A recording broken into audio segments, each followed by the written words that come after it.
Class 8 CBSEയിലാണോ നിങ്ങളുടെ കുട്ടി പഠിക്കുന്നത് എങ്കിൽ ഈ വീഡിയോ നിങ്ങൾക്കുള്ളതാണ്. പൊതുവേ നമ്മൾ സൈലത്തിൻ്റെ ക്ലാസ് 8 CBSE യൂട്യൂബ് ചാനലിലുള്ള എല്ലാ വീഡിയോസും കുട്ടികളെ അഡ്രസ്സ് ചെയ്ത് കുട്ടികളോട് സംസാരിക്കുന്ന വീഡിയോസാണ് വരാറുള്ളത്.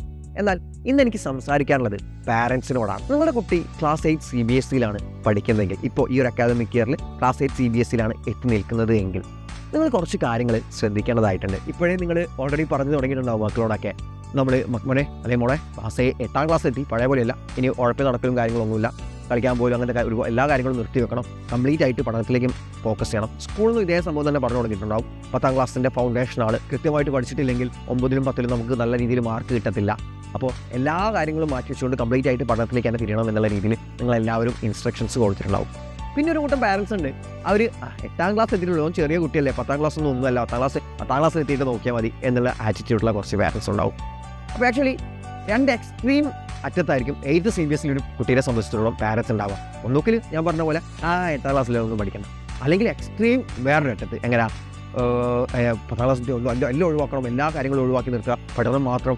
അപ്പോൾ രണ്ട് എക്സ്ട്രീമിസ്റ്റ് ആയിട്ടാണ് പാരൻസ് 8ാം ക്ലാസ്സിലൊരു കുട്ടീക്ക് ഉണ്ടാവുക. അപ്പോൾ ആ ഒരു സിറ്റുവേഷനിൽ നിങ്ങൾ ജസ്റ്റ് ഒന്ന് മാറുക. നിങ്ങൾ ശ്രദ്ധിക്കേണ്ട കാര്യം എന്ന് പറയുന്നത് 9, 10ൻ്റെ ഫൗണ്ടേഷൻ തന്നെയാണ് 8ാം ക്ലാസ് എന്ന് പറയുന്നത്. തീർച്ചയായിട്ടും 8ാം ക്ലാസ്സിൽ കുട്ടി കൃത്യമായിട്ട് പഠിച്ചിട്ടില്ല എങ്കിൽ 9ാം ക്ലാസ്സും 10ാം ക്ലാസ്സും കുട്ടിക്ക് നല്ലപോലെ ഡിഫിക്കൽട്ടായിട്ട് മാറും. അപ്പോൾ കുട്ടി കൃത്യമായിട്ട് പഠിക്കേണ്ടത് അത്യാവശ്യമാണ്. ആ അത്യാവശ്യം നിങ്ങൾ കുട്ടിയെ പറഞ്ഞ് മനസ്സിലാക്കുക, കുട്ടീനോട് പറഞ്ഞു കൊടുക്കുക, മോനെ മോളെ നിങ്ങൾ ഇപ്പോൾ പഠിക്കേണ്ട ആവശ്യം എന്താണെന്ന് വെച്ചാൽ അടുത്ത കൊല്ലം 9ാം ക്ലാസ്സിലും 10ാം ക്ലാസ്സിലും നമുക്ക് ഒരുപാട് ചാപ്റ്റേഴ്സ് പഠിക്കാനുണ്ട്. അപ്പോൾ അതിൻ്റെയൊക്കെ ഒരു ഫൗണ്ടേഷനാണ് നമ്മൾ 8ാം ക്ലാസ്സിൽ പഠിക്കുന്നത്. നമ്മൾ പണ്ട് 4ാം ക്ലാസ്സിൽ പഠിക്കുന്ന സമയത്ത് അല്ലെങ്കിൽ 3ാം ക്ലാസ്സിൽ പഠിക്കുന്ന സമയത്ത് മൾട്ടിപ്ലിക്കേഷനും ഡിവിഷനും ഒക്കെ പഠിച്ചില്ലേ, അന്ന് മോനത് പഠിച്ചിട്ടില്ലായിരുന്നെങ്കിൽ ഇന്ന് മോന് പ്രോബ്ലംസ് ചെയ്യാൻ പറ്റുമായിരുന്നോ? ഇല്ലല്ലോ. അതുപോലെ തന്നെയാണ് 8ാം ക്ലാസ്സിൽ നമ്മൾ പഠിക്കേണ്ട കാര്യങ്ങൾ നമ്മൾ കൃത്യമായിട്ട് പഠിച്ചിട്ടില്ലെങ്കിൽ 9th-ലും 10th-ലും നമുക്ക് ഒന്നും മനസ്സിലാവാത്തൊരു സിറ്റുവേഷൻ വരും. അപ്പോൾ നമ്മൾ നല്ലപോലെ ബുദ്ധിമുട്ടും. അതുകൊണ്ട് ആ സിറ്റുവേഷൻ ഇല്ലാതാക്കാൻ വേണ്ടിയിട്ട് നമ്മൾ 8th അത്യാവശ്യം നല്ല രീതിക്ക് പഠിക്കണം എന്നുള്ള രീതിയിൽ കുട്ടിയെ നല്ല രീതിയിൽ പറഞ്ഞ് മനസ്സിലാക്കാൻ ശ്രമിക്കുക.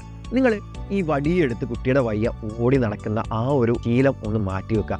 കാരണം കുട്ടി വളർന്നു വരുന്ന പ്രായമാണ്. നിങ്ങൾക്ക് ഒരു പരിധി വരെ കുട്ടിയെ വടിയെടുത്ത് നിയന്ത്രിക്കാൻ പറ്റും. 8ാം ക്ലാസ്സിൽ പറ്റും, 9ാം ക്ലാസ് പറ്റും. 10ാം ക്ലാസ് ആകുമ്പം അത്ര കണ്ട് പറ്റിക്കോളുന്നില്ല.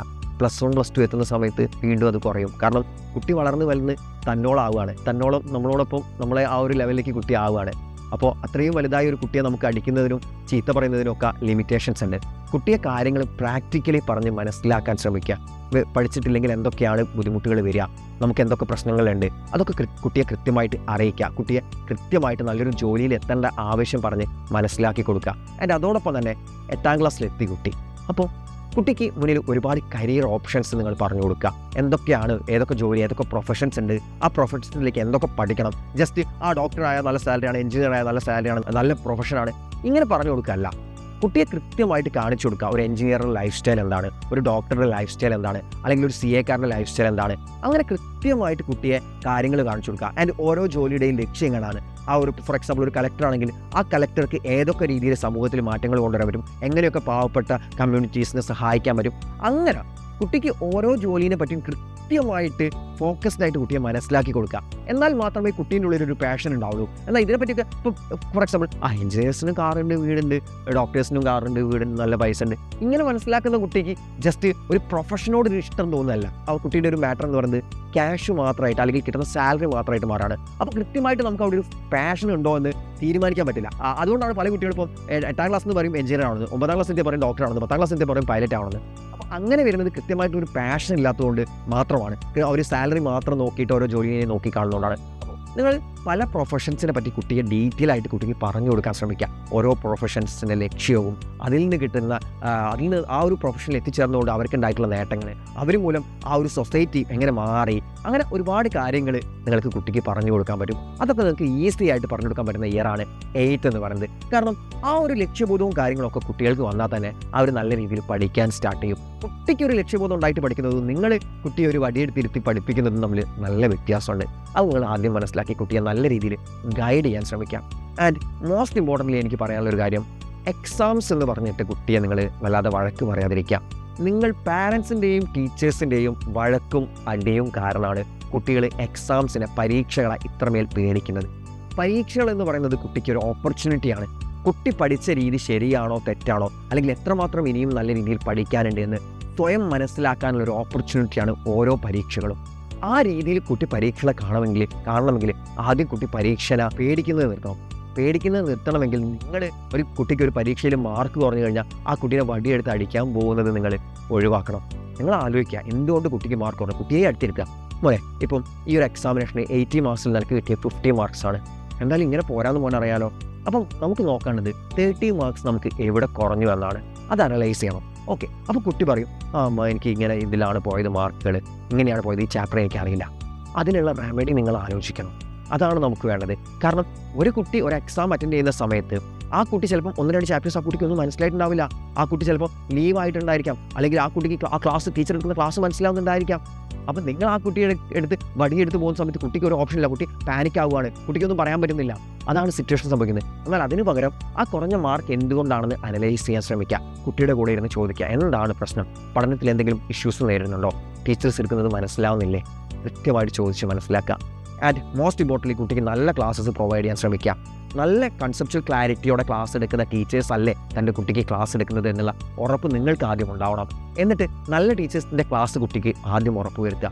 ആൻഡ് കുട്ടിക്ക് എന്നിട്ടും എന്തെങ്കിലും ബുദ്ധിമുട്ടുണ്ടെങ്കിൽ, ചില കുട്ടികൾക്ക് ഞാൻ പൊതുവേ കണ്ടുവരാറുണ്ട്, മാത്തമാറ്റിക്സിലൊക്കെ ആണെങ്കിലും മാത്തമാറ്റിക്സൊക്കെ പഠിക്കാൻ അല്ലെങ്കിൽ മാത്സിലൊക്കെ മാർക്ക് കിട്ടാൻ കുറച്ചൊരു ബുദ്ധിമുട്ട്, മാത്സൊക്കെ മനസ്സിലാക്കിയെടുക്കാൻ കുറച്ച് ബുദ്ധിമുട്ട് കുട്ടികൾക്ക് ഉണ്ടാവാറുള്ളത് പൊതുവേ നമുക്ക് മനസ്സിലാവും, ടീച്ചേഴ്സിന് പെട്ടെന്ന് മനസ്സിലാവും. അപ്പോൾ അങ്ങനെയുള്ള കുട്ടികളുണ്ടെങ്കിൽ അവർക്ക് കൃത്യമായിട്ടുള്ള ഫൗണ്ടേഷൻ ക്ലാസ്സും കൃത്യമായിട്ടുള്ള എക്സ്ട്രാ ക്ലാസ്സും ഒക്കെ കൊടുത്ത് നല്ല രീതിയിൽ ആ കുട്ടികളെ ആദ്യമേ ഗൈഡ് ചെയ്യുക. കാരണം 8ാം ക്ലാസ്സിൽ നിങ്ങൾ കുട്ടികളെ അവോയ്ഡ് ചെയ്ത് കഴിഞ്ഞാൽ, ഈ മിസ്റ്റേക്സ് ഒക്കെ ഈസിലി മാർക്സ് ഒക്കെ നിങ്ങൾ അവോയ്ഡ് ചെയ്ത് കഴിഞ്ഞാൽ, അത് 9th-ലും 10th-ലേക്കൊക്കെ എത്തുന്ന സമയത്ത് വലിയൊരു ഗ്യാപ്പായിട്ട് മാറും. അതായത് ഇപ്പോൾ ആ ഒരു സബ്ജക്റ്റിനുള്ള ചെറിയൊരു ഗ്യാപ്പും കാര്യങ്ങളും മാർക്ക് കുറഞ്ഞൊക്കെ നിങ്ങൾ അവഗണിച്ച് വിട്ട് കഴിഞ്ഞാൽ ആ ഹയർ ക്ലാസ്സസിലേക്ക് പോകുന്തോറും ആ ഗ്യാപ്പ് ഭയങ്കരമായിട്ട് വൈഡ് ആവും.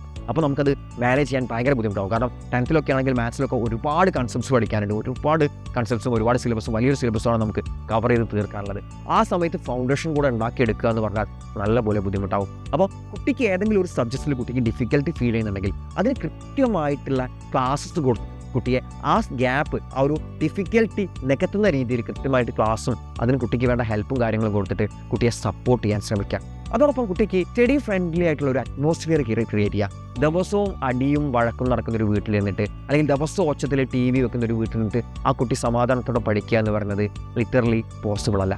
അപ്പോൾ കുട്ടിക്ക് പഠിക്കാൻ ആവശ്യമായിട്ടുള്ള കൃത്യമായിട്ടൊരു അറ്റ്മോസ്ഫിയർ പ്രൊവൈഡ് ചെയ്യുക എന്ന് പറയുന്നത് പാരൻസിൻ്റെ മാത്രം ഉത്തരവാദിത്തമാണ്. ആ കുട്ടിക്ക് ആ ഒരു ദിവസം ആ ഒരു വീട്ടിലെത്തി കഴിഞ്ഞാൽ പഠിക്കാൻ തോന്നണം, ആ ഒരു മനസ്സുണ്ടാവണം. പഠിക്കുക എന്ന് പറഞ്ഞാൽ ഓൾറെഡി നമുക്കറിയാം, പഠിക്കുക എന്ന് പറഞ്ഞാൽ എത്രത്തോളം നമ്മൾ തന്നെ പഠിച്ചത് എത്രത്തോളം ബുദ്ധിമുട്ടിയിട്ടാണ്, എത്രത്തോളം പഠിച്ച് തീർക്കണം, ഈ ആറ്റിറ്റ്യൂഡ് അവർക്കായിരിക്കും. അവരും അങ്ങനെ തന്നെയാണ്. അപ്പോൾ അതിനുള്ള അറ്റ്മോസ്ഫിയറും കൂടെ അല്ലെങ്കിൽ അവരുടെ അവസ്ഥ എന്താവും നിങ്ങൾ ആലോചിക്കാം.